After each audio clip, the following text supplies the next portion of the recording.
Sponsored by LIC Nepal, जीवन रहँदा पनि जीवन पश्चात पनि।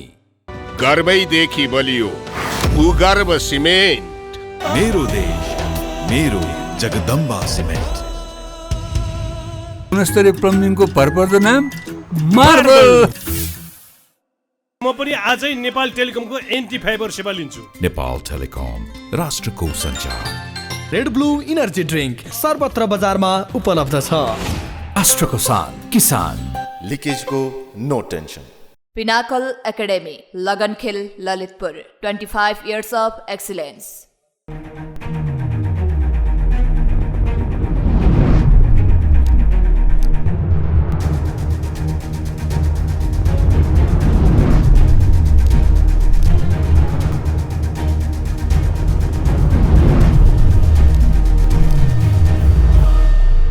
आजको कार्यक्रममा हाम्रो बिचमा दुईजना प्रभावशाली व्यक्तित्व हुनुहुन्छ। रमेश बरालजी, तपाईँलाई म जनता जान्न चाहन्छु, कार्यक्रम स्वागत गर्न चाहन्छु। एमालेको नेता र मुक्ति प्रधानजी, माओवादी केन्द्रको प्रभावशाली नेता र पूर्व महाधिवक्ता, यहाँहरू दुवैलाई म कार्यक्रम स्वागत गर्न चाहन्छु। हस्, धन्यवाद। अब एमाले र माओवादी केन्द्रको बिचमा सहमति हुँदैछ अरे, चुनावमा तालमेल हुँदैछ, त्यो कति सत्य छ, सम्भावना के छ? ऋषिजी, यो चाहिँ इन्फर्मेसन तपाईँबाट भर्खरै मैले सुन्दैछु। तपाईँलाई थाहा छैन? मलाई थाहा तपाईँ छैन। पार्टी अध्यक्ष केपी शर्मा ओलीसँग धेरै निकट भएको नेता हो नि। मैले अहिलेसम्म त्यस्तो कुनै मैले जानकारी प्राप्त गरेको छैन। सम्भावना कति छ? मैले भने नि त तपाईँलाई, चुनावमा तालमेल विगतमा पनि भएको 2074 सालमा। सम्भावनाको कुरो त नेकपा एमाले सबै राजनीतिक दलसँग सहकार्य गर्छ, नेपाली कङ्ग्रेससँग पनि गर्छ, नेकपा माओवादीसँग पनि गर्छ, अन्य राजनीतिक दलसँग पनि गर्छ। त्यसले गर्दाखेरि सहकार्य गरेर पार्लियामेन्टमा हामी सँगै छौँ। पार्लियामेन्टमा चाहिँ कुनै पनि बिजनेस अगाडि बढाउने कुरामा हामीहरूको कतिपय सन्दर्भमा छलफल हुन्छ, बहस हुन्छ, विवाद हुन्छ, सहमति हुन्छ, असहमति भएको ठाउँमा मतदान हुँदाखेरि त्यसको विपक्षीमा गइएला। तर त्यो चाहिँ राजनीतिक ब्रोडर राजनीतिक सेन्समा सहमति एउटा पार्ट हो। तर तपाईँले जुन तरिकाबाट सोधिराख्नु भएको छ त्यसको मैले अहिलेसम्म कुनै सम्भावना देखा पनि छैन। त्यसको सन्दर्भमा कुराकानी भएको मेरो जानकारीमा छैन। मुक्तिजी, तपाईँहरू 5 दलले गठबन्धनबाट बाहिरिएर अर्कै गठबन्धन बनाउने, कम्युनिस्टहरूको गठबन्धन बनाउने, त्यसमा लाग्नु भएको छ अरे प्रचण्ड, त्यो सही हो? मलाई बताउनुहोस्। आज गठबन्धन कायमै छ। अब कम्युनिस्ट मुभमेन्ट भन्ने कुरा, यो गठबन्धन अलिक फरक कुरा हो। तपाईँ त यो गठबन्धन निर्माण गर्न लागेका नेता हो नि, होइन? कम्युनिस्टहरूको बिचको एकता भनेर यो गठबन्धन भनेको फरक विषय हो। त्यस कारणले तपाईँले के बुझिदिनुहोस् भन्दाखेरि यो गठबन्धन भनेको एउटा निश्चित उद्देश्यको लागि हो।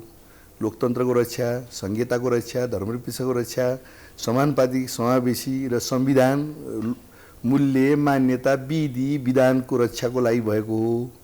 अब जहाँसम्म कम्युनिस्ट एकता त ओपन हो। अब त्यो 6 सालदेखि नै हामीले चाहिँ कहिले टुट्ने, कहिले फुट्ने, कहिले अलग हुने, फेरि जुट्ने, यो त अब जुट्ने सम्भावना कति छ? नेपालको कम्युनिस्ट एक ठाउँमा होइन, अनिवार्य सबै वाम एक ठाउँ, सम्भावना होइन, अनिवार्य छ। अनिवार्य। त्यसमा केपी शर्मा ओली र प्रचण्डको बिचमा सहमति हुन सक्छ? होइन, कम्युनिस्ट पार्टी, कम्युनिस्ट पार्टी कुनै व्यक्तिको नाम तपाईँ हामीले कम्युनिस्ट पार्टीहरूको बिचमा, जनताको प्रश्न हो यो। कम्युनिस्ट पार्टीहरूको बिचमा व्यक्तिको कुरा नगरौँ न, किन गर्ने?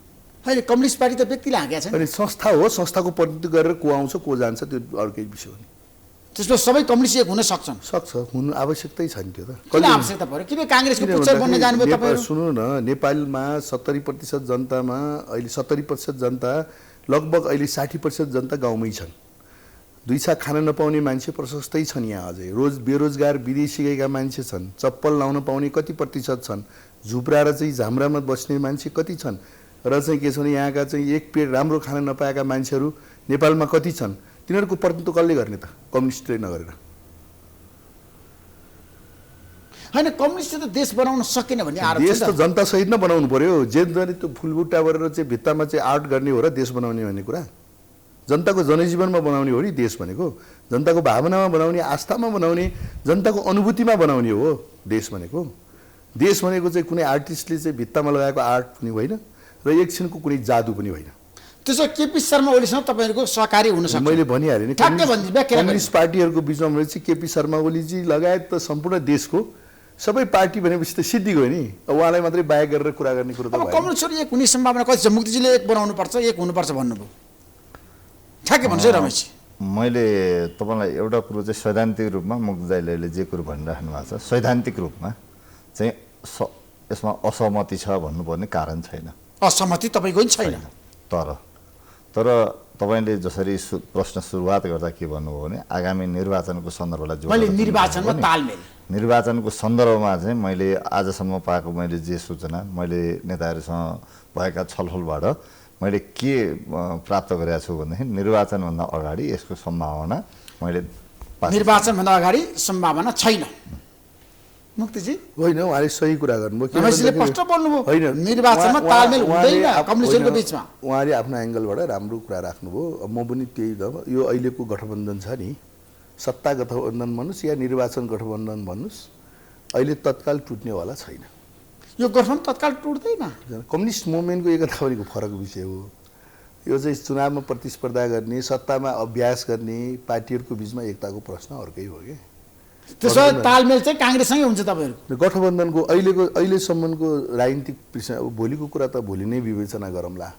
अहिलेसम्म त अब गठबन्धन त टुट्दैन मैले जहाँसम्म मेरो चाहिँ आफ्नो तर तपाईँहरूलाई चाहिँ काङ्ग्रेसले भने जति सिट दिएला त्यो दिनु नदिनु छुट्टै सिटको कुरा बाँडफाँडमा समस्या आउँछ मुक्तिजी सिट भन्दा पनि सक्कस आउँछ सङ्कटहरू त्यो त एउटा आउँछ समायोजन मात्रै गाह्रो हो हुन्छ होइन काङ्ग्रेसले नदिएदेखि काङ्ग्रेसले दिने त गिभ एन्ड टेक न हो होइन काङ्ग्रेसले तपाईँलाई स्वीकारेन मानेन भने के हुन्छ कसले काङ्ग्रेस आफ्नो औकात अनुसार उठ्छ तपाईँले एक्लै चुनावमा जान सक्नुहुन्न तपाईँको हैसियत छैन काङ्ग्रेसले दिन्न भनेर अहिलेसम्म त त्यस्तो कुनै कुरा त छैन तपाईँले नै भनिराख्नु भएको छ न तपाईँ मार्फत चाहिँ होइन मुक्तिजी मेरो प्रश्न के भने तपाईँ त एउटा देशको राजनीतिलाई राम्रोसँग विश्लेषण गर्ने व्यक्ति हो नि त होइन आज तपाईँले बताउनुहोस् जस्तो 165 सिटमा 5 दलको बिचमा सहमति हुँदाखेरि काङ्ग्रेसले 100 सिट लिने अनि 65 सिट तपाईँहरूलाई दिने त्यो अनुमानको कुरा त्यो नगर वस्तुगत अवस्थामा होइन वास्तविकता मैले भनेको छु मैले काङ्ग्रेसले सुन्नु न काङ्ग्रेसले त्यो भन्दा पनि भन्दैन होइन कहाँले भनिसक्यो होइन आज शेखर कोइरालाले भनिसक्नुभयो कुनै पनि हालतमा तालमेल हुन सक्दैन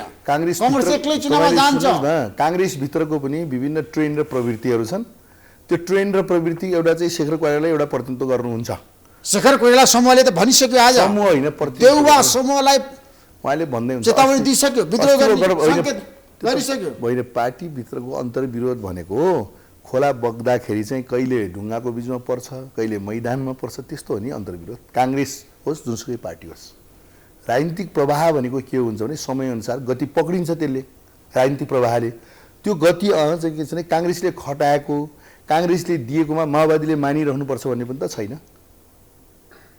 फेरि पनि त खोलो छ नि बग्न सक्छ तपाईँहरूकै पक्षमा होइन कम्युनिस्टहरूको पक्षमा के छ सम्भावना राजनीतिमा होइन मैले अघि नै भनिहालेँ यो दुनियाँमा असम्भव केही पनि छैन तर तपाईँले जहाँनिरबाट प्रश्न सोध्नुहोस् मेरो एन्सर फेरि उयो हुन्छ त्यसले गर्दाखेरि यो प्रश्न छोडेर अरू प्रश्नतिर अगाडि बढौँ भन्ने चाहिँ मेरो रिक्वेस्ट छ त्यसो भए काङ्ग्रेसको नेतृत्व सरकारले 5 दलीय गठबन्धन सरकारले राम्रो काम गरेको छ जनताको लागि देशको लागि रमेशजी अब यहीँनिर अब हेर्नुहोस् यो गठबन्धन बनिसके पछाडि यो देशको लागि के फाइदा भयो क्वेसन यहाँबाट हेर्नु पऱ्यो नि यही गठबन्धन जुन बेला बनेको थियो त्यो बेलाभन्दा अहिले अर्थतन्त्र कहाँ पुगिरहेको छ त्यस पछाडि गएर विकास निर्माणको अवस्था के छ पहिला 1.5 वर्ष 2 वर्ष अगाडि केपी शर्मा ओलीलाई गाली गर्ने बेलामा विकास निर्माणको विषयलाई लिएर गाली हुन्थ्यो होइन त गाली नै गर्दाखेरि पनि फलानु डेभलपमेन्ट प्रोजेक्टमा यस्तो गर्यो फलानु ठाउँमा यो तरिकाले विकास गर्नु पर्थ्यो 396 वटा चाहिँ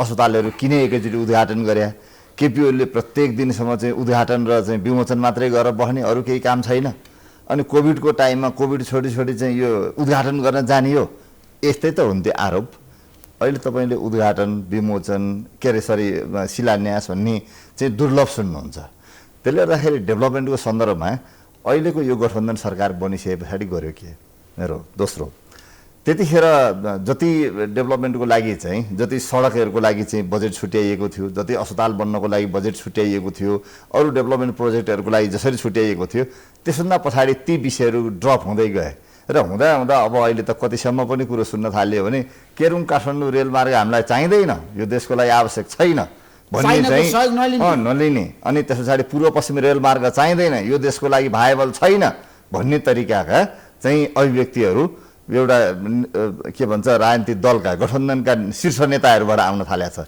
यसले के देखाइरहेको छ हामी जातीय मुद्दा उठाउन तयार अरू साम्प्रदायिक मुद्दा उठाउन तयार अरू राजनीतिक कन्फ्लिक्टका विषयहरू उठाउन तयार, तर डेभलपमेन्टको मुद्दाबाट देशलाई चाहिँ अन्ततिर लिएर गइएको छ।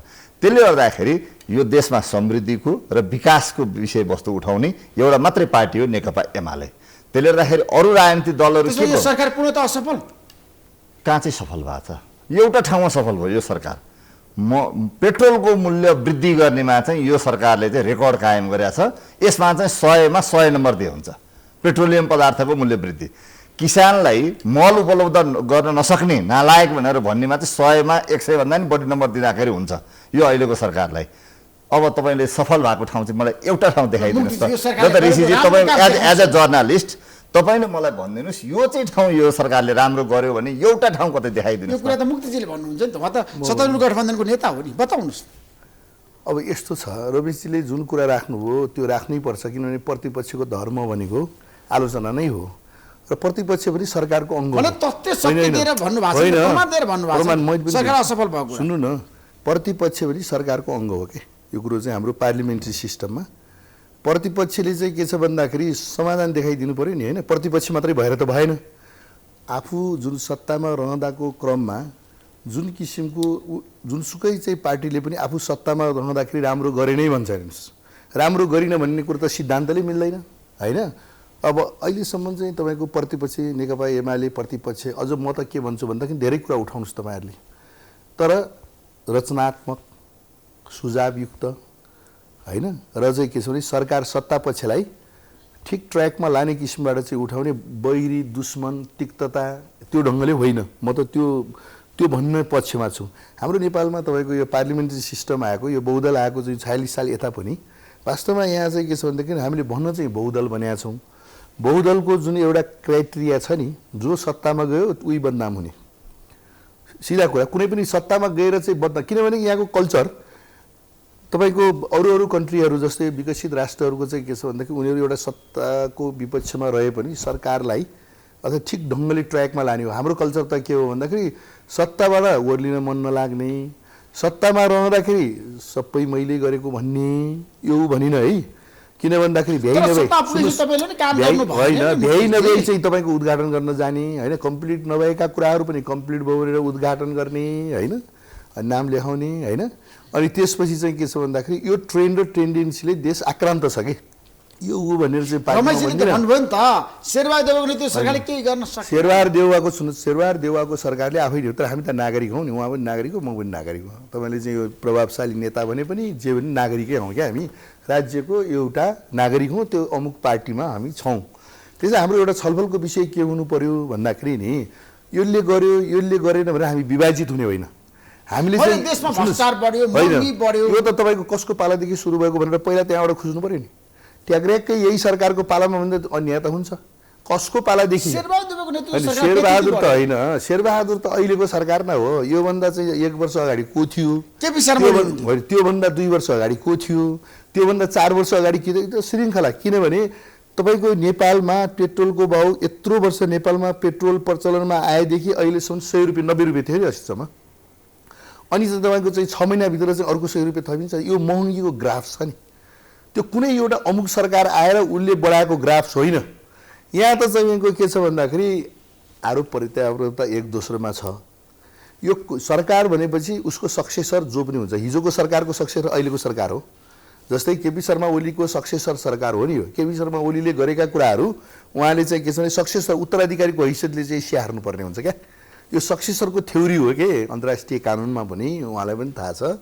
त्यस कारणले हामीले के हुन्छ भने सरकारको प्लानमा सरकारको उसमा सहयोग नगर्ने, तर जो सरकार आयो त्यसलाई आलोचना गरेर ठहराइदिने, जनताको चाहना अनुसार काम गरेन। मेरो होइन, जनताको अपेक्षा त तपाईँको ल भन्नु न, तपाईँ हाम्रो जनताको अपेक्षा भनेको त समुच्च राजनीतिक पार्टीसँग छ नि, जोसुकै सरकारमा जाओस् न, समुच्च राजनीतिक पार्टीको लिडरसिपले चाहिँ लिनुपर्ने विषय हो यो नेपालको जिम्मा। त्यो कुनै एउटा अमुक राजनीतिक पार्टीलाई अथवा त्यसलाई चाहिँ के छ यसले त्यो टिप्पणी गर्ने पक्षमा म छैन। किनभने डाडु पनि जसको हातमा छ उसले गर्ने हैन। अब यो के अरे 1 वर्ष हुनला हैन के अरे हाम्रो देउवा सरकार आएको, त्योभन्दा अगाडि 2 वर्ष त अरू 3 वर्ष त अरू पनि त थिए नि, हैन? अनि त्यस कारणले गर्दाखेरि चाहिँ के छ भन्दाखेरि शेरबहादुर देउवा आएपछि मात्रै यी सबै कुरा उनको नेतृत्वको सरकारले गर्यो भनेर त हामी कोही पनि उन्मुक्त हुन पाउँदैनौँ। तत्तत रमेशजी, समयमा सुन्नु मुख्यमन्त्रीज्यूको गम्भीर आरोप तपाईँमाथि। तत्तत समयमा हेर्नुहोस्, तत्तत विगतमा तपाईँले समयमा। गल्ती कमजोरी गर्नु उहाँले भन्नुभयो। तत्तत समयमा, एक समयले त्यस 3 वर्ष। कारणले तत्तत समय यो तपाईँको प्रतिशोध र आक्रोशले देश बन्नेवाला छैन क्या। प्रतिशोध र आक्रोशले देश बन्दैन, सबै मिलेर नै बन्छ। त्यस कारणले गर्दा अलिकता मलाई चाहिँ तपाईँहरूले सुझाव अथवा यहीँबाट म सुझाव दिन के भन्छ, राजनीतिक पार्टीका नेताहरूले कमसे कम शिष्ट सभ्य र जनतालाई पच्ने खालको भाषाहरू प्रयोग गर्नुपर्छ हामीले। रमेश अब पहिलो कुरो जहाँ म कहाँबाट जोड्न चाहन्छु भनेदेखि हामी प्रतिपक्षी दल हौँ आजका मितिमा। हामी पार्ट अफ स्टेट हौँ, पार्ट अफ सरकार होइन। तर उहाँले त पार्ट अफ सरकार भन्नु। हामी पार्ट अफ प्रतिपक्ष पनि गभर्मेन्ट होइन, प्रतिपक्ष हौँ। प्रतिपक्ष हौँ। हामी प्रतिपक्ष हौँ, सत्तारूढ। यदि त्यसो हुँदो हो त एमाले पनि सत्तारूढ भनेर भनिन्थ्यो नि। किन भनिँदैन? किन प्रतिपक्ष भनिन्छ भने हामी राज्यका अङ्ग हौँ तर सरकारको होइन, पहिला। दोस्रो कुरो, ड्राइभिङ सिटमा को बस्छ? ड्राइभिङ सिटमा त उहाँहरू हुनुहुन्छ नि। अनि ड्राइभर आफू हुने अनिखेरि पछाडिपट्टि चाहिँ त्यो स्टेटको चाहिँ पछाडिपट्टि बसेको अर्कोलाई चाहिँ तैँले गाडी यसरी चलाउन चाहिँ मलाई भनिनस् भनेर भन्ने कुरोले मात्रै हुँदैन। त्यो उहाँहरूले म गाडी चलाउँछु भनेर गइसके पछाडि गाडी भिडबाट खसाल्ने ठाउँमा पुर्याउनु हुँदैन उहाँहरूले। दोस्रो, तेस्रो कुरो, डेभलपमेन्टको कुरोको सन्दर्भमा कुरो उहाँले भन्नुभएको कुरो केही ठाउँमा भयो होला, धरहराको कुरो उहाँहरूले जोड्नुभयो होला। धरहराका 2-3टा कम्पोनेन्ट थिए, जसमध्ये एउटा कम्पोनेन्ट कम्प्लिट थियो, अरू कम्पोनेन्ट कम्प्लिट हुने क्रममा हो। त्यो चाहिँ उहाँहरूले 1 वर्षभित्र सकिदिया भए हुन्थ्यो नि त, किन नगरे? त्यो चाहिँ सकिया भए हुन्थ्यो नि त, बाँकी काम गरे भए हुन्थ्यो। मेलम्ची एबाउट टु कम्प्लिट भइसकेको थियो, त्यतिखेर एउटा चाहिँ दुर्घटनाको कारणले रोकिया थियो।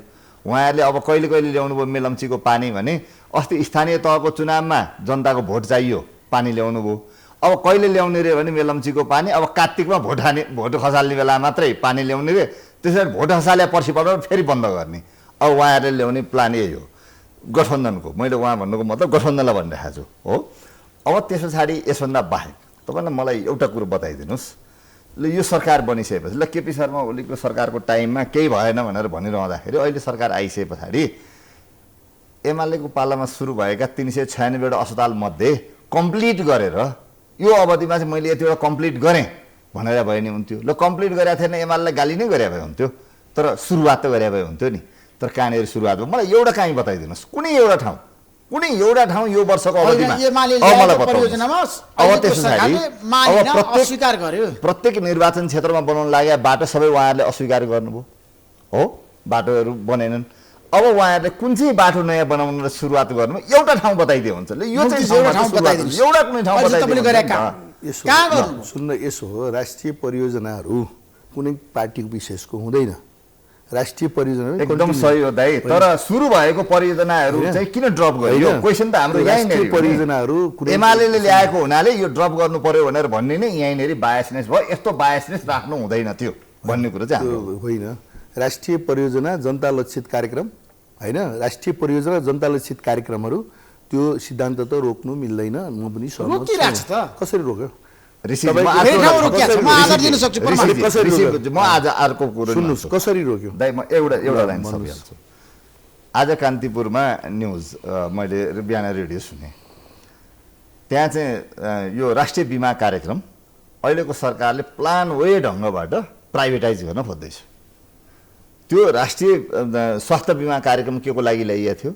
सबै अस्पतालहरूलाई स्वास्थ्य बिमा कार्यक्रम अन्तर्गत नेटवर्किङ गर्ने र त्यो नेटवर्किङ गरेपछि सबै जनताहरू चाहिँ स्वास्थ्य उपचारबाट चाहिँ वञ्चित नहुन् भनेर भन्ने कार्यक्रम अन्तर्गत नेपालको संविधानले समाजवाद उन्मुख राज्य व्यवस्था हुनुपर्छ भने हुनाले त्यसको माध्यमबाट चाहिँ यसलाई अगाडि बढाउन सकिन्छ भनेर ल्याएको थियो। आज न्युज सुनिसक्दाखेरि के बुझ्यो भने सबै हस्पिटलहरूलाई पेमेन्ट अहिलेको सरकार आएपछि रोकिदियो। पेमेन्ट रोकेपछि के भयो? हस्पिटलहरूले त उपचार गर्न सक्नुहुन्न नि, त्यो स्वाभाविक हो नि। कुनै पनि अस्पतालले उपचार गर भनेर भने पेमेन्ट रोकिदियो गभर्मेन्टले। पेमेन्ट रोकेपछि के भयो? उहाँहरूले चाहिँ आफू चाहिँ डिस्कनेक्ट हुन थाल्नुभयो। अनि यो डिस्कनेक्ट किन गराएको भन्दाखेरि अस्ति बजेट तपाईँहरूले हेर्नुभयो भने त्यहाँ तपाईँहरूले एउटा देख्नुहुन्छ स्वास्थ्य सम्बन्धी कार्यक्रमहरू निजी कम्पनी मार्फत गरिनेछ भनेर अर्थमन्त्रीको बजेट भाषणमा आयो। समाजवादी अर्थमन्त्रीको बजेट भाषणमा निजी कम्पनी मार्फत समृद्ध समाज है निजी कम्पनी मार्फत चाहिँ गरिनेछ भनेर भन्नु। त्यो कम्पनीमा जानको लागि उहाँहरूले अहिले के गर्नुभयो त भने स्वास्थ्य बिमा कार्यक्रम सुपर फ्लप खोल्नको लागि बजेट रोकिदिनु भयो। केही दिन अगाडि मैले टिचिङ अस्पतालको वक्तव्य सुने। आज उहाँ प्रवक्ता चाहिँ बिपिकेएचको प्रवक्ता बिपी कोइराला स्वास्थ्य विज्ञान प्रतिष्ठानको प्रवक्ताको बिहान मैले सुनिरहेको थिएँ। भनिसके पछाडि उहाँहरूले त्यहाँबाट रोक्नुभयो। त्यो चाहिँ स्ट्राटेजिक ढङ्गले सरकारले यसभन्दा अगाडिका सरकारहरूले ल्याएको, त्यतिखेर एमालेको मात्रै सरकार थियो, त्योभन्दा अगाडि कङ्ग्रेसकै पालादेखि पनि यसको सुरुवात भइसकेको थियो नि। तर त्यसलाई समेत पनि उहाँहरूले के गर्न थाल्नुभयो भने समाप्त पार्न थाल्नुभयो। भनेपछि मलाई एउटा यो चाहिँ ठाउँमा चाहिँ डेभलपमेन्टको या जनताको समृद्धिको लागि, जनताको सुखको लागि चाहिँ हामीले यो चाहिँ काम गरेका छौँ भनेर भन्ने कुरो काहीँ त देखिनु पर्यो नि त। तर आज मुक्तिजी तपाईँ त महान्यायिक व्यक्ति भइसकेको व्यक्ति हो नि त, होइन? वरिष्ठ अधिवक्ता हो नि यो देशको। अदालतमा राजनीति भयो, अदालत विवादमा पर्यो, अदालतमा घुसकाण्ड आयो, तपाईँहरू मौन हुनुहुन्छ। यस्तो छ अवस्था, हेर्नुहोस् त, न्यायाधीशहरू विवादमा तान्ने होइन। उहाँले भनेको कुरा नि थोरै कम्प्लिट गर्नुपर्ने भयो। अब अहिले वास्तवमा नेकपा एमाले अथवा विशेष गरिकन प्रतिपक्ष एमाले हो र अहिलेको बजेटलाई विभिन्न कोणबाट अहिले छलफल पनि भयो, छलफल भइराखेको छ र उहाँहरूले अर्थमन्त्रीको राजीनामा चाहिँ उहाँले माग गरिराख्नु भएको छ।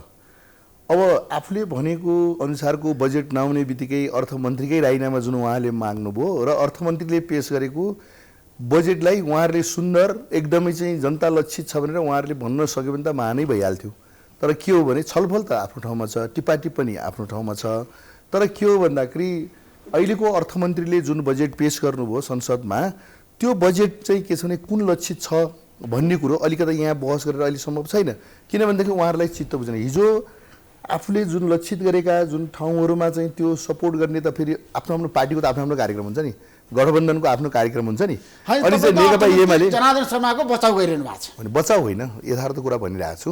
त्यसकारण राम्रो बजेट ल्याउनु भयो, अहिलेको बजेट चाहिँ जनताको लागि बजेट ल्याउनु, बजेट लक्षितै अर्कै चाहिँ के छ भने उहाँहरूले परिकल्पना नगरेको अथवा विशेष गरिकन आम मास लेभलको चाहिँ के छ भन्दाखेरि सम्बोधन एड्रेस गर्ने बजेट किन त कसलाई कहाँ जान्छ त त्यो बजेट कहाँ जान्छ ल खाने वर्गको लागि होइन। त्यो त उहाँहरूले दिएको आरोप होइन। उद्योगपति यता तपाईँको के हो भनेदेखि उहाँहरूले जुन कुरा उहाँलाई डिमोरलाइज गर्नको लागि उहाँलाई चाहिँ अब अलिकता आफूले संसद खोल्नुभयो, संसद खोलेपछि एउटा न एउटा बिजनेसमा त घुमिराख्नु पऱ्यो नि त। अर्थमन्त्रीको राजीनामा भनेर जुन उहाँहरूले भन्नुभयो नेकपा एमालेका सांसद महोदयहरूले, त्यसमा चाहिँ के छ उहाँहरूले बजेटमा छलफल गर्न पाउनुहुन्छ। तर के हो त भन्दाखेरि त्यो बजेट जनताले बुझ्नु पऱ्यो कि आफ्नो पार्टीमा ल एउटा अब तपाईँले अघि भनेको प्रश्नको जवाब दिन्छु अनि उहाँले गर्नु। अहिले तपाईँले जुन अदालतभित्रको भ्रष्टाचारका कुराहरू अनि अहिले चाहिँ जुन प्रश्न उठाउनु भयो, अब यो चाहिँ के छ भन्दाखेरि बाहिर सार्वजनिक भएको ठिकै छ तपाईँले सार्वजनिक भएको घटनाक्रमहरू तपाईँ विज्ञ हुनुहुन्छ। जुन घटनाक्रमहरू अडियो टेपका कुराहरू अहिले चाहिँ कमिटी गठन गरेका कुराहरू, यी कुराहरूमा रमेशजीको र मेरो फेरि अन्यथा होला जस्तो लाग्दैन। किनभने हामी न्यायपालिकाको स्वतन्त्रताको लागि र न्यायपालिकाको निर्भीकताको लागि र निष्पक्षताको लागि हामी त्यो अदालतको चाहिँ लयरहरू हौँ। त्यस कारणले हामी निरन्तर नै चाहिँ के छ भन्दाखेरि सुधार्नु मात्रै होइन, अदालतमा आमूल परिवर्तन मात्रै पनि होइन। किनभने अहिलेको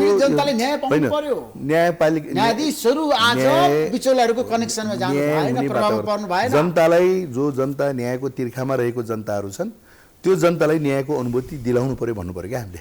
त्यो किसिमको मेकानिजम हुनु पर्यो, त्यो किसिमको अदालतको चाहिँ के छ पर्फर्मेन्स पनि हुनु पर्यो, कानुन व्यवसायीहरूको पनि उत्तिकै दत्तचित्त हुनु पर्यो।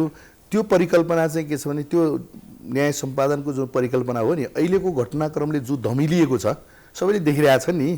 तपाईँ हामीले चाहिँ जतिसुकै चाहिँ नभने पनि धमिलिया छ, कसैको दिमाग धमिलिया छ, कसैको मन धमिलिया छ, कसैको चाहिँ के छ भन्दाखेरि अब देखिरहेछौँ नि त हामीले। त्यस कारण यसमा तपाईँहरू पत्रकार क्या तपाईँहरू पनि निर्भीक हुनुपर्छ। प्रधान न्यायाधीशले भन्नुभएको छ तपाईँहरू पनि निर्भीक हुनु पर्यो क्या।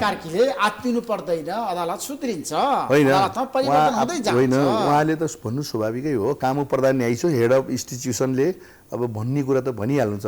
तर हाम्रो चाहिँ निरन्तर चाहिँ आग्रह के हो भने हाम्रो निरन्तर चाहिँ प्रयास के हो भनेदेखि न्यायपालिका शुद्धिकरण गर्ने चाहिँ भूमिकामा कानुन व्यवसाय पनि हो, न्यायाधीश स्वयं आफै हो।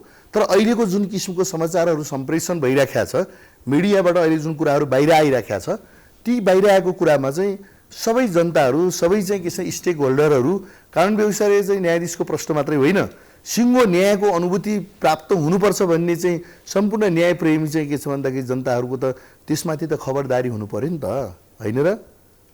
अच्छा, मैले यो बजेटको सन्दर्भमा म बजेटको कुरा फेरि बिर्सेलाई भने मैले पनि सम्झाइदिएको विषयलाई। बजेटको कुरोमा चाहिँ मेरो के छ भन्दाखेरि उहाँले एउटा कुरो के भन्नुभयो भने बजेटलाई प्रतिपक्षले त ऊ भनिहाल्छ भनेर भन्नुभयो। प्रतिपक्षले त भोलिपल्ट केही भनेको थिएन। एउटा प्रसङ्ग चाहिँ त्यसको झन्डै 5-6 दिन पछाडि एउटा ब्रोडसिटमा समाचार आयो। समाचारमा के आयो भने बजेट बनाउने क्रममा अर्थमन्त्रीको तर्फबाट कोही बिचौलिया चाहिँ भित्र प्रवेश गर्नुभयो भन्ने त आयो। आइसके पछाडि प्रतिपक्षले मागे के थियो? छानबिन न मागे हो, संसदीय समिति बनाउन त भने हो। त्यो अर्थ मन्त्रालयमा जानको लागि त प्रत्येक ठाउँमा सीसीटीभी क्यामेरा छ, त्यो क्यामेरा हेरौँ न भने त हो नि। उहाँहरू किन तयार हुनु भएन? अर्थमन्त्री किन तयार हुनु भएन? किन गठबन्धन सरकार तयार भएन भन्दाखेरि नि यदि छानबिनमा कसैले अब्स्ट्रक्सन गर्छ भने मान्नुहोस् त्यहाँ बदमासी भएको रहेछ भन्ने कुरो पुष्टि भयो, बदमासी भयो। अब करको दर जुन अर्थमन्त्रीले बोकेर ल्याउने ब्रिफकेस रातो रिबनले बाँधेर ल्याइएको हुन्छ त्यसको दर त्यो आफ्नै कलिग क्याबिनेटमा बस्ने कलिगलाई बताइएको हुन्न होइन। त्यही भएर बाँधेर ल्यायो भने ल्याएर खोल्या भनेर भन्ने जुन अब एक किसिमले भन्ने हो भने हाम्रो लागि त नाटक जस्तै भयो नि त्यो त होइन। त्यो भइराखेको छ। त्यो चाहिँ पहिले चाहिँ कसको तर्फबाट भएछ भन्दाखेरि बिग बिजनेस हाउसको इन्ट्रेस्टमा उहाँहरूको प्रतिनिधि नै त्यहाँ गएर बसियो भनेर भन्ने भयो। अब अर्थ मन्त्रालयको मैले चाहिँ एउटा बिचरा शब्द प्रयोग गरेँ, माफ गर्नु होला। बिचरा कर्मचारी जो सचिव हुनुहोला के भन्छ राजस्व सचिव या अर्थ सचिव उहाँहरू एउटा वक्तव्य दिनुभयो छैन यो भनेर होइन, मन्त्रीज्यूलाई जोगाइदिनलाई। तर एउटा कुरो फेस गर्न तयार हुनु पऱ्यो नि त।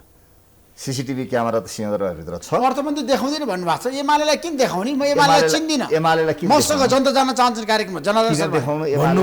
भन्नुभयो प्रश्न यही हो कुरो। ल अब मलाई बताउनुहोस्, यदि मैले गल्ती गरेका छैन म छानबिनको लागि तयार छु भनेर भन्ने चाहिँ ठिक कि म देखाउँदिनँ तैँले जे गर्छस् गर भनेर भन्ने चाहिँ ठिक? ल मलाई भन्नुहोस् त, एज अ जर्नालिस्ट यो जजमेन्ट गर्नुहोस् त।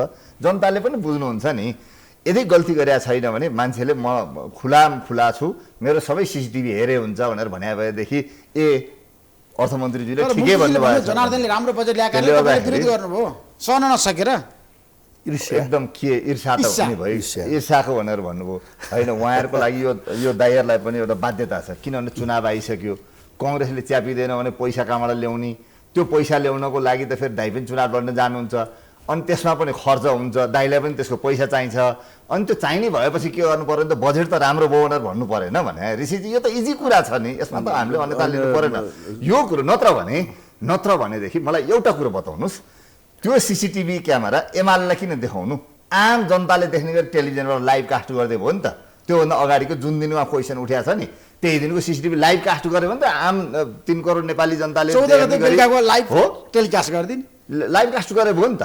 त्यति एउटा आँट गरे भयो नि त हो। यदि त्यो छैन भने एमालेलाई बाहिर राखेर उहाँहरू छानबिन समिति बनाउनु नि त। ल पार्लियामेन्ट एमाले मात्रै त छैन, अरू दल छन्, त्योभन्दा बाहेक विज्ञ पनि होलान्, उनीहरूलाई ल्याएर छानबिन गरे भयो भनिसके पछाडि यसमा एमालेले चाहिँ छानबिन गरौँ भनेर भन्दाखेरि चाहिँ अनिखेरि उहाँहरूले अन्यथा भन्न मिल्छ? अनि कुनै विषयमा प्रश्न उठेपछि छानबिन गर्न आउने? अर्को कुरो म तपाईँलाई सँगसँगै भन्छु, अर्थमन्त्रीको प्रसङ्ग आइरहँदाखेरि गभर्नरको कनेक्सनसँग पनि जोडिएर आइरहेको छ। ठ्याक्क बजेटभन्दा केही समय अगाडि गभर्नर किन फालिनु हो? अदालतले नै रिभाइभ गरे हो। गभर्नर फाल्नुको पछाडि पनि त भेस्टेड इन्ट्रेस्ट रहेछ होइन। बाहिरबाट चाहिँ गैर कानुनी सम्पत्ति लिएर आउनु पर्ने, चाँचो पाँचो मिलाउनु पर्ने रहेछ भन्ने कुरो देखिरहेको छ। भनिसके पछाडि अब मैले यसमा चाहिँ योभन्दा बाहेक मलाई लाग्छ यो छर्लङ्ग भइसकेको कुरा हो। करको दरमा म्यानिपुलेट गर्नको लागि जब बिचौलिया प्रवेश गराउने अर्थमन्त्री भएको मुलुक सुध्रेर अगाडि जान्छ अनि यो गठबन्धनले राम्रो काम गर्छ भन्ने कुरो बडालजी अदालतमा परेन।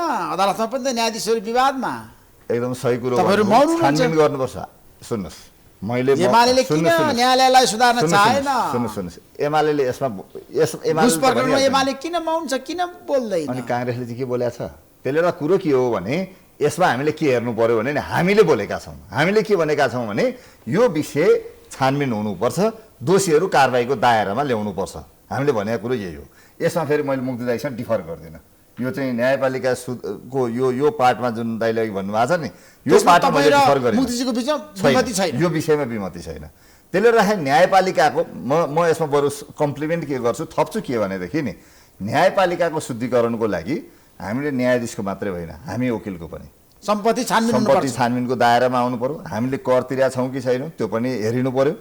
यो त मैले त धेरै योभन्दा अगाडि पनि तपाईँको कार्यक्रममा आएर बोलेको छु नि, हाम्रो पनि कर जाँच होस् नि त। ठिक छ, हामीले नि गैर कानुनी रूपमा कमाएका रहेछौँ भनेदेखि हामी पनि चाहिँ दोषीको भागी हुन तयार हुनु पऱ्यो नि त। न्यायाधीशलाई मात्रै भनेर भएन, कर्मचारीलाई मात्रै भनेर भएन, र यसमा चाहिँ आशङ्कित बिचौलियाहरू को छन् उनीहरू पनि कनेक्सनको उसमा आउनु पर्यो। त्यसले गर्दाखेरि मात्रै हामीले एउटा शुद्धिकरणको ठाउँमा पुग्न सक्छौँ। हेर्नुहोस् होइन, न्यायपालिकाको शुद्धिकरणको लागि चाहिँ यो सम्पत्ति छानबिन मात्रै पर्याप्त छैन, सँगसँगै हाम्रोमा भएको पोलिटिकल पूर्वाग्रहका विषयहरू पनि जोडिएर आइरहेका छन्। यहाँ चाहिँ पोलिटिकल कनेक्सनका कुरा पनि जोडिएर आइरहेका छन्, कसैकोलाई पक्ष या कसैको विपक्षमा जाने कुरा पनि छन्। त्यसले गर्दाखेरि पैसाको कारोबार मात्रै छैन, बायसनेसको कुरा पनि उत्तिकै इम्पोर्टेन्ट छ। त्यसले गर्दाखेरि न्यायपालिका शुद्धिकरणको लागि चाहिँ यसको लङ टर्म जर्नी हामीले तय गर्नुपर्नेछ। लामो लडाइँ हाम्रो जारी छ। न्यायाधीशहरू त 2-4 दिन बस्नुहुन्छ जानुहुन्छ। अहिलेको सामान्य कामको प्रधान न्यायाधीश झट्टै हेर्ने हो भने 3-3.5 महिनाको पाहुना, मैले पाहुना भन्ने शब्द प्रयोग गरेँ। त्यस पछाडि त उहाँ त रिटायर जिन्दगी बिताउने हो, उहाँले त अदालतमा फर्केर आउनु पर्दैन। अदालत जाने त हामी हो, दाइहरू हो होइन, हामी त जानु पर्यो नि, एभ्री डे जानुपर्छ, हामी प्रत्येक दिन जानुपर्छ। त्यसपछि म मुक्तिजीलाई दिन्छु। जस्तो निजगढ अन्तर्राष्ट्रिय एयरपोर्ट अब निजगढमै बन्ने अदालतको आदेश हो। अब म पनि अहिले धेरैको छ नि प्रतिक्रियाहरू आइरहेछ, अन्यलमा परेन मान्छे। म चाहिँ त्यसमा निजगढको विमानस्थल बन्नुपर्छ भन्ने सरकार समितिको तर्फबाट कानुन व्यवसायी थिएँ। मैले चाहिँ यो बन्नुपर्छ भनेर भन्ने नै त्यसमा आर्गुमेन्ट गरे हुँ। र हामीले अदालतको फैसला कस्तो आयो? म अलिकति यसमा 1 मिनट जोडिहाल्छु। हामीले त्यतिखेर आर्गुमेन्ट के गरेका थियौँ भनेदेखि त्यसमा 8000 हेक्टर वन क्षेत्रलाई चाहिँ एयरपोर्ट क्षेत्रको रूपमा निर्धारण गरिएको थियो राजपत्रले। 8000 हेक्टर खर्च भएर गर्ने चाहिँ संसारको तेस्रो ठुलो हुँदो रहेछ। हामीले त्यतिखेर भनेका थियौँ संसारको तेस्रो ठुलो एयरपोर्ट जङ्गल मासेरै बन्नुपर्छ कि पर्दैन भन्नेमा हामीहरूले पनि सरकारकै समितिको तर्फबाट जाँदाखेरि पनि हामीले के भनेका थियौँ भने त्यहाँ अहिले बन्न खोजिरहेको पहिलो चरण, first runway, second runway, third runway, 3टासम्म रनवे चल्दाखेरि चाहिँ जुन त्यसमा पहिला डिजाइन गरिएको थियो त्यो डिजाइनबाट हेर्ने हो भनेदेखि चाहिँ 1500-1600 हेक्टरले पुग्ने खालको देखिँदो रहेछ। र एयरपोर्ट सिटी सहित गर्दाखेरि 600+ हुने हो होइन। अनि हामीहरूको आर्गुमेन्ट चाहिँ मान्य न्यायाधीशहरू अगाडि हामीले नि के भनेका थियौँ भने एयरपोर्ट सिटी जङ्गलमा फडानी गरेर नगरौँ, त्यो चाहिँ उपयुक्त हुन्न। र जङ्गलको एरिया चाहिँ जुन 8000 ल्याएको छ त्यसको सबैको जङ्गल चाहिँ फडानी नगर्ने।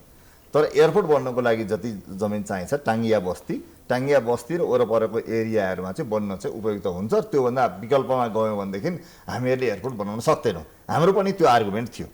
अब मोरलेस 2जना माननीय न्यायाधीशहरूको राय चाहिँ ठ्याक्राक्का हामीले भनेकै लाइनमा छ।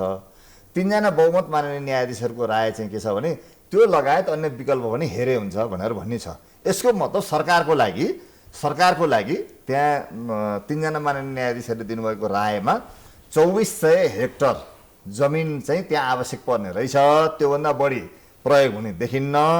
यो लगायतको विकल्पहरू हेर्नु भने हुनाले 2400 हेक्टरसम्मको त्यहाँ बन्न सक्ने रहेछ र त्यसको लागि जाने सरकार अगाडि बढ्यो भने अदालत बाधक हुँदैन भन्ने चाहिँ हाम्रो बुझाइ छ। अब मुक्तिजी एउटा गम्भीर प्रश्न, महाभियोगको प्रस्ताव ल्याउनु भयो चोलेन्द्र शमशेर जवारा विरुद्ध, तर अल्पत्र पर्यो, किन कार्यान्वयन भएन? जनता जान्न चाहन्छ। त्योभन्दा तपाईँ यो कुरा जुन सोध्नुभयो योभन्दा रमेशजीले भनेको कुरा अलिक टच गर्नुपर्छ। उहाँले अर्थमन्त्री जनार्दन शर्मालाई मैले बचाउ गरेर बोल्नुपर्ने कारण म चुनावमा जाँदैछ, दाइ चुनावमा पैसा चाहिन्न, त्यो कुराको मैले खण्डन मण्डन गर्ने भन्दा पनि गत स्थानीय तहको चुनावमा कहाँ कुन पार्टीको पैसा बढी जनताले चाहिँ के छ भने कब्जामा लियो भन्ने कुरो तपाईँले माओवादीको कहीँ पैसा कब्जामा लिएको सुन्नुभएको छ? पैसा माओवादीलाई पैसाको आधारमा चुनाव माओवादी लड्छ? तपाईँ एउटा प्रश्न, किनभने उहाँले त्यो कुरो भनिहाल्नु माओवादीलाई पैसा चाहिँदैन चुनावमा जान। हामी आफू चाहिँ तपाईँले चाहिँ पैसा त्यो चाहिँ के छ भन्दाखेरि उम्मेदवारले मैले उहाँले त सिधै मलाई नै भन्नुपर्ने दाइलाई पैसा चाहिएको छ, त्यो कुरो त नभन्दा हुन्थ्यो होइन, उहाँले नभन्दा हुन्थ्यो। किनभने स्थानीय तहको चुनावमा 95-99%मा एमालेको कार्यकर्ताले बाँडे पैसा जनताले कब्जा गर्यो।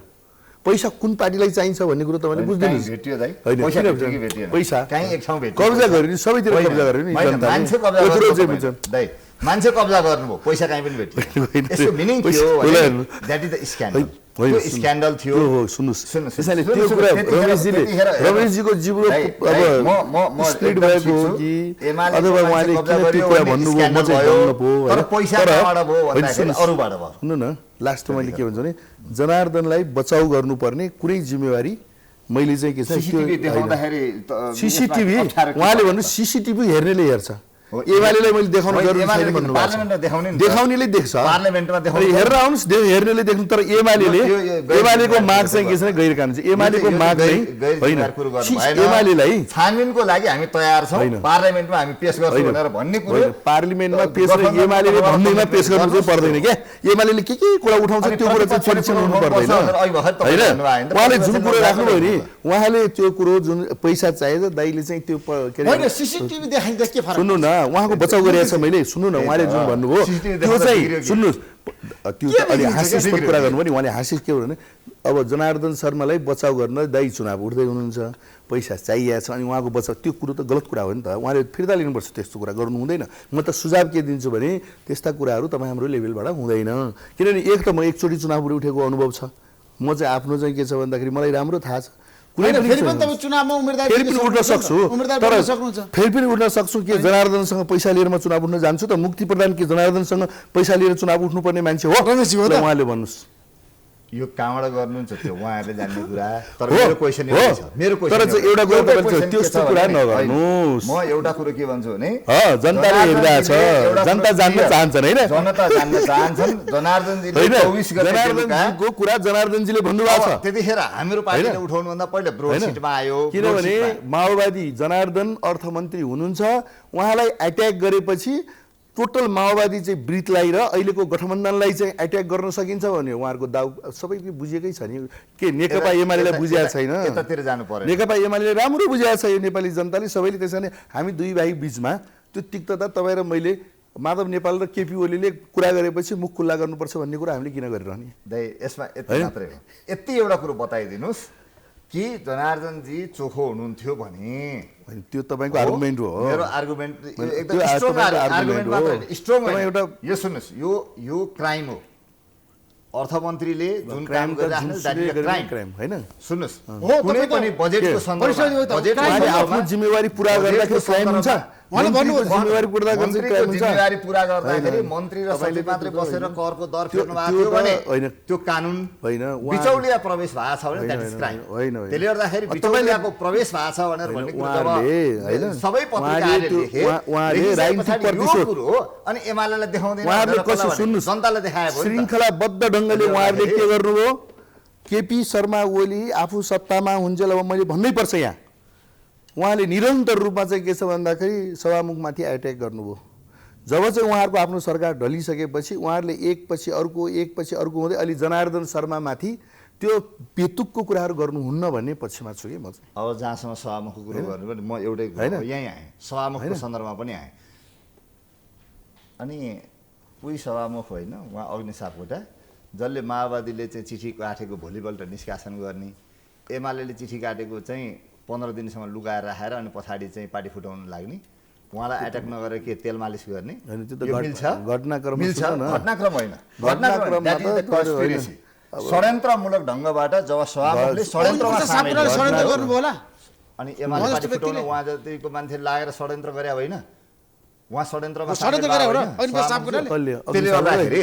यो त क्लियर कुरा हो नि एमाले पार्टी फुटाउनको लागि ल मलाई एउटा कुरो भन्नुहोस् अब मलाई एउटा कुरो टोपबहादुर रायमाझी लगायत 4 जना मान्छेको लागि निष्कासन गर्दा कति मिनेट कति घण्टा कुर्नु भएको थियो नम्बर 1 नम्बर 2 सरिता गिरीलाई हटाउनको लागि चिठी गएको पत्र कति समय पछाडि उहाँले पब्लिस गर्नुभयो नम्बर 2 अनि त्यस पछाडि गएर अरू एमालेले पठाएको पत्र कति दिन पछाडि रिजेक्ट गर्नुभयो यही हेरे भइहाल्यो इक्वालिटीको ठाउँमा हेर्ने कुरो होइन त्यसले गर्दाखेरि एउटा कुरो महादेव नेपाल ग्रुप र ओली ग्रुपको बीचको तिक्तता बाहिर सत्तामा कुनै सभासदमा अदालतमा त लाग्यो होइन के आफ्नै भित्र रामबहादुर थापा र अनि प्रचण्डको पनि त त्यस्तै तिक्तताले गर्दाखेरि टोपबहादुर रायमाझी त्यसले गर्दाखेरि बादल दाइ भन्छौँ हामी मुक्ति दाइ उहाँ एक्लै जानुभयो हाम्रो कुनै चिर दुखाइ छैन आउनुहुन्छ फेरि स्वागत गर्छौँ यहाँ एक ठाउँमा चाहिँ कानुन व्यवसायीको हैसियतले इक्वल फुटिङमा उभिनु आवश्यक पर्छ समदूरीमा नम्बर 1 नम्बर 2 अनि पहिला केपी शर्मा ओलीले 40% ल्याएर पार्टी फोड्नु सकिन्छ संसदीय दल वा चाहिँ के भन्छ केन्द्रीय समितिमा 40% चाहिन्छ भनेर भन्दाखेरि हाभो क्रिएट गर्नुभयो। पछाडि रलाई काटेर वा बनाउनु भयो, 40लाई झारेर 20मा ल्याउनु भयो, अनि त्यति गर्दाखेरि पनि हुन्छ भन्दाखेरि जानुभयो। सुन्नुहोस् न, त्यसले गर्दाखेरि नि त्यसैले मैले भने यो सबै षड्यन्त्रमूलक क्रियाकलापमा सभामुखज्यूको संलग्नता इतिहासले माफ गर्दैन। त्यो माफ गर्न लायकको काम उहाँबाट भएको छैन। हाम्रो पूर्व अध्यक्ष भन्नुहोस्, म केपी ओली शर्मा हाम्रै अध्यक्ष हो, प्रधानमन्त्री पनि उहाँ जाने बाटो र माधव नेपाल जानुको बाटोको गन्तव्य हो। माधव नेपाल अग्रगमनको पक्षमा गयो, त्यसको औचित्य पुष्टि भयो। उहाँ प्रतिगमनको लागि चाहिँ उहाँले अध्यादेश लिएर आउनु भएको थियो नि त।